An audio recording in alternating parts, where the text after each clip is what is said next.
está no ar mais um Saúde em Pauta. E é claro, gente, sempre trazendo um profissional aqui para te trazer informações sobre qualidade de vida. E o nosso lema aqui do programa de hoje é preservar a vida, porque estamos no mês de setembro. No mês de setembro a gente tem o Setembro Amarelo, que é um mês de conscientização para preservar a vida, né? Contra o suicídio, né? Para a gente evitar aí o suicídio e esses números que infelizmente ainda eles vêm aumentando, né? E a gente saber como lidar com isso. Então a gente tem que falar sobre isso, para a gente entender o problema, né? E prevenir, a gente tem que falar sobre isso. Então nós convidamos uma psicóloga muito querida, que é a Bianca Casale, que está aqui hoje com a gente no Saúde em Pauta. Ela já participou de outros programas aqui com a gente, então muito obrigada, viu, Bianca, por ter aceitado o convite, né? Para estar ajudando a gente a levar informação, né? Para as pessoas aí nesse tema tão importante que é o Setembro Amarelo. Sim, eu agradeço, né, primeiramente o convite, e sim, é importante que a gente aumente essas informações para que as pessoas busquem mais ajuda, né, e que a gente consiga diminuir esses números que tem variações que aumentam, né, então é sempre bom estar participando. O certo seria não ter, né? Não tem, gente, o número do suicídio tá caindo e pronto, né? Mas enfim, o tema, né, do Setembro Amarelo deste ano é a vida é a melhor escolha, né? Você tem dados aí pra gente começar a falar sobre isso, olhar para isso, Bianca? Os dados mais recentes que a gente tem são computados né, referente ao ano passado, né, que é em média 14, que deu em média 14 mil casos no ano, né, aqui no Brasil. E são números que variam entre 15 e 29 anos. Né? Esses números a gente teve um aumento, teve algumas explicações voltadas ao período de pandemia também, né, que essa volta ao ambiente de trabalho, as pessoas também no isolamento. Então, tivemos aí um índice maior nessa faixa etária que acabou sendo maior do que os acidentes de trânsito. Já que você tocou no assunto pandemia, né, que eu acho importante, a gente tem que falar sobre isso, não tem jeito, né?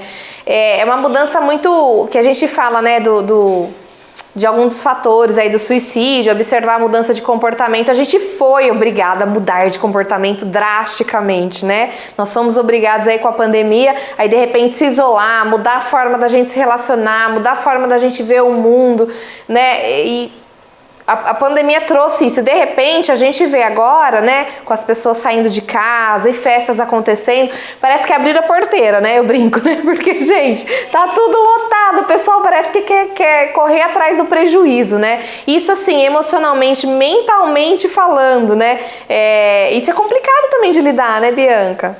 Tanto em relação aos prejuízos causados pelo período de isolamento, né? As pessoas teve as duas consequências positivas, em que as pessoas conseguiram olhar mais para suas vidas, melhorar essa visão em relação aos seus valores, autocuidado, dar valor mesmo naquilo que às vezes a gente não dava, né? E foi só depois desse período de isolamento que a gente acordou para relações interpessoais, para amizades, família, né? Porque são ambientes que é muito difícil ficar longe, né? E aí a gente teve também os prejuízos em relação a isso, porque esses ambientes sociais, eles favorecem muito. A gente sempre bate nessa tecla de ter relações interpessoais, né, que ajuda, né, é gostoso a gente sair, dar risada, né? Então, esse período da pandemia teve ganhos para uns, né, e para outros alguns prejuízos. Falando de suicídio, né, o que leva, Bianca, uma pessoa a se suicidar, a ter pensamentos suicidas, a falar, nossa, não quero mais a minha vida? Como, né? O que leva uma pessoa a pensar isso? É realmente o ponto final, né? Quando a gente recebe esse paciente em clínica, né? No primeiro momento, a gente lida ali com esse limite que a pessoa está, mas vem aí a partir de um esgotamento, né? Tem os diagnósticos, né? Já colocados, então a depressão, o burnout, né, que é muito comum em relação a esse esgotamento, né, você estar no limite mesmo, né, e a pessoa muitas vezes fez uma tentativa, outra tentativa de melhora, procurou ajuda né, algumas ajudas aí por fora. É claro que a gente precisa sim do acompanhamento profissional, mas chega num ponto que a pessoa simplesmente perdeu o prazer das coisas, não consegue mais dar um passo adiante e resolve colocar o fim. Acha que é a melhor saída mesmo, colocar esse ponto final. E a incidência, ela é maior entre mulheres, de acordo com os dados, ou não? A gente tem aí uma diferença de gêneros, né? O número maior de suicídios está no gênero masculino, mas o número maior de tentativas de suicídio é das mulheres, né? A gente tem essa diferença, né, de execuções, até mesmo por esse mundo masculino, né? Porque a maioria dos homens tem um interesse por armas letais, né? Então é faca, é arma, né? Canivetes. Então, por ter um fácil acesso, né? Um maior interesse, um número maior de suicídios acaba sendo, né, nos homens. É claro que existem outros meios também.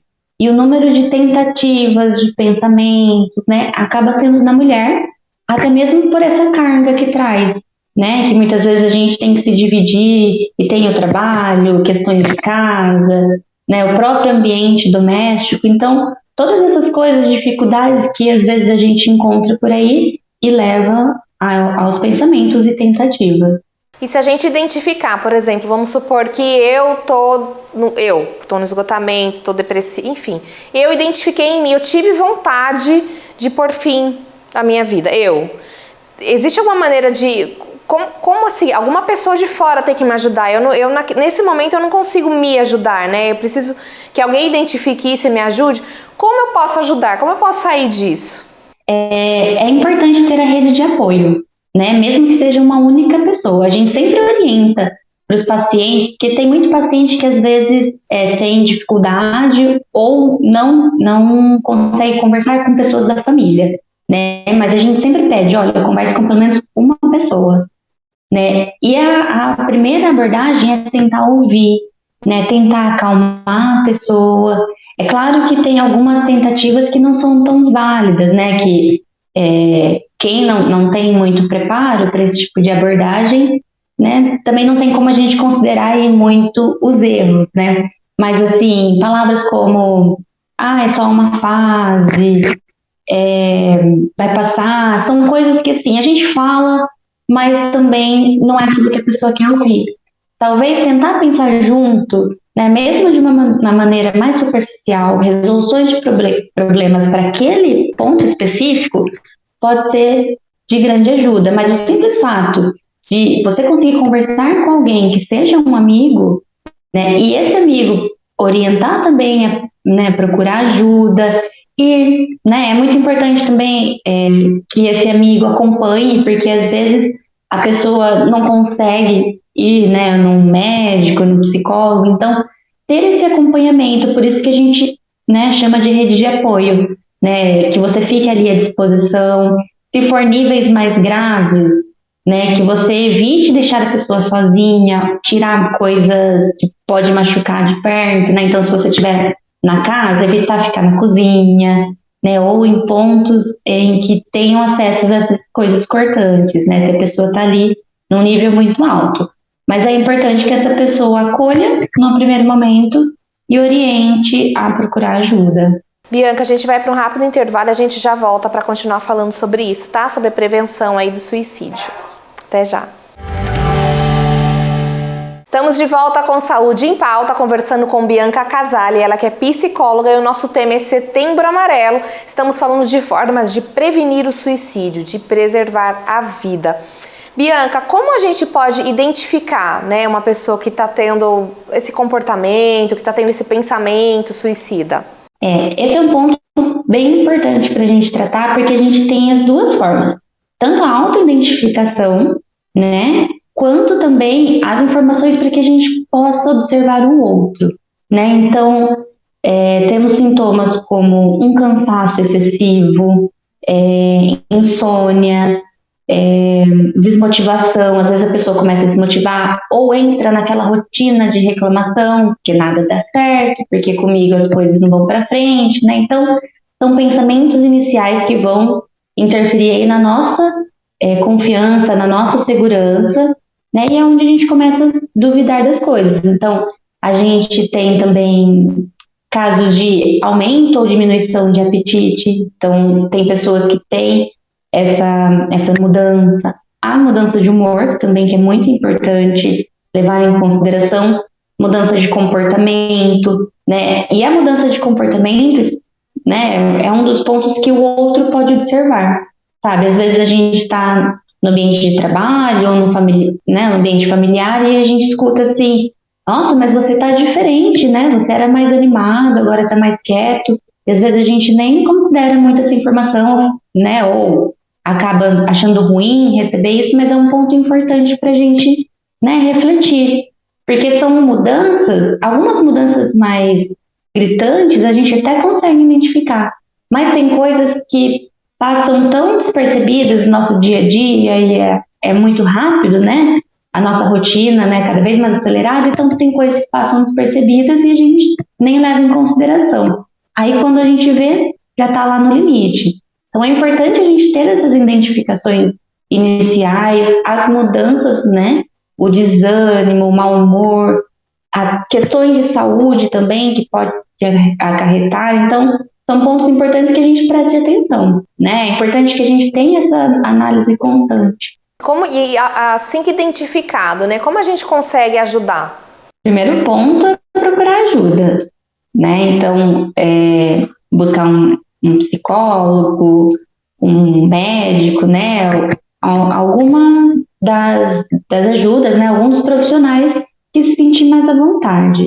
E também, né? Já que a gente teve essas mudanças, tentar corrigir algumas coisas. Então, igual eu comentei, a questão de relacionamento interpessoal, né? Porque num primeiro momento, quando a pessoa entra em um estado deprimido, ela quer se afastar, né? Então já começou errado. É claro que é um movimento involuntário, mas é importante sair, distrair um pouco, praticar uma atividade física, se possível, ter um hobby, né? Então são coisas que a gente vai parando, né, involuntariamente, ou até mesmo com a correria, né, igual eu comentei, a gente deixa de lado, não vê importância, né, então ter hábitos saudáveis, uma boa qualidade de sono, uma boa alimentação, né, são inícios aí que a gente já pode começar a pôr em prática, mas a gente tem que entender que é importantíssimo o acompanhamento profissional, né, para que a gente consiga lidar com esses sentimentos, esses pensamentos de uma maneira mais intensa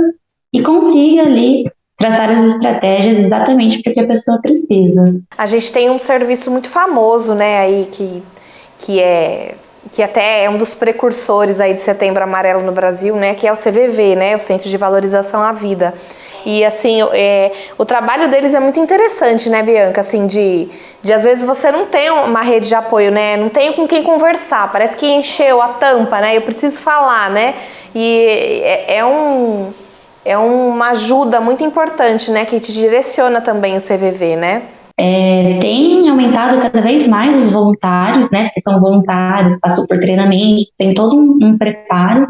E é importante, sim, eles têm os meios sociais, atendimento telefônico, via chat. Então, tem vários acessos a eles e temos várias ONGs também. Tem alguns movimentos de psicólogos que nessa época, é claro que a gente tem que lidar com o emocional o ano inteiro, né? Mas esse período de Setembro Amarelo também, alguns grupos se formam, né? Para que a gente consiga aumentar, né? Não sobrecarregar aí o CVV, mas que a gente consiga aumentar essa ajuda, né? Para que a gente diminua esses índices que a gente comentou lá no começo. E existe alguma forma da gente prevenir, da gente falar assim, eu nunca quero ter pensamentos suicidas, por exemplo, né?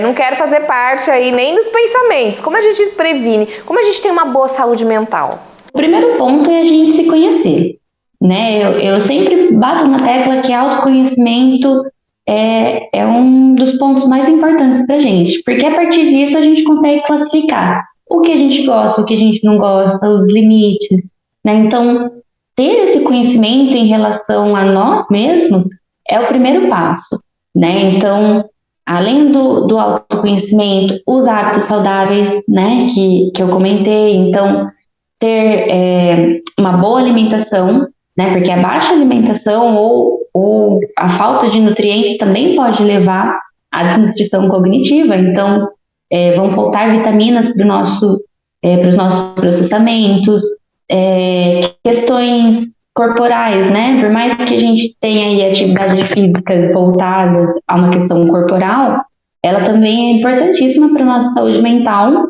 por conta das liberações, das trocas que a gente tem durante as práticas, né? E a gente sempre orienta em casos de sobrecarga, às vezes a pessoa está muito carregada, muito estressada, então fazer uma atividade física também para dar uma relaxada, ter hobbies, procurar coisas que façam bem para a pessoa. Então é importante a gente estar sempre de olho, fazer auto-reflexões para ver o que está dando e o que não está dando certo. É sempre importante a gente tentar, né? Tentar coisas diferentes, experiências diferentes, então, para a gente manter sempre aí no estado, uma boa saúde mental. Tá certo, Bianca, obrigada, viu? Obrigada aí pela sua disponibilidade, né? Pelas informações. Eu acho que a gente falar de saúde mental é sempre muito bom, né? E a gente sempre tem que estar olhando aí pra gente, estar olhando pra isso, pra ter uma vida, não só pra ter vida, né? Mas pra ter qualidade de vida, né? Sim, eu agradeço, né, o convite e é importante mesmo a gente passar por essas manutenções, né?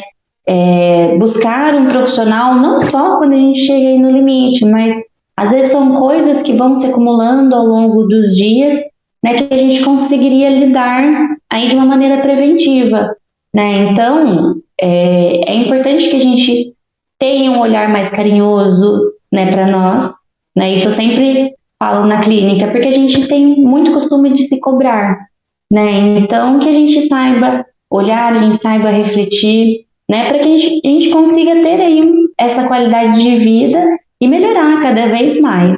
E você que está acompanhando a gente aqui no Saúde em Pauta, também obrigada pela sua companhia. E a gente sempre tem um encontro marcado aqui todos os dias, ao meio-dia, e o tema inédito sempre às terças-feiras. Gente, até lá. Tchau!